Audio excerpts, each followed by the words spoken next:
Wala kang sasakyan. Kaya kailangan may sasakyan ka rin. Ha?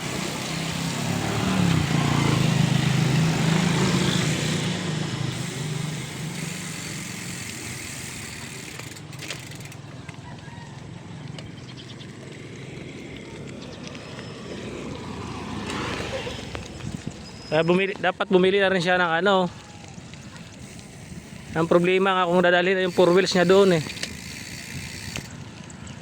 Oh. Bike na bike, oh. Oh. Exercise.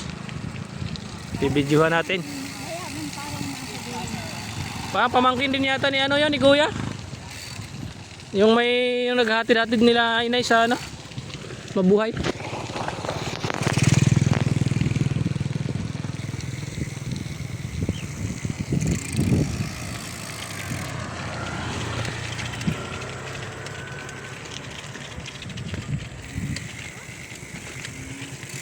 Parang ginawang ano yata yung van. Lalamove.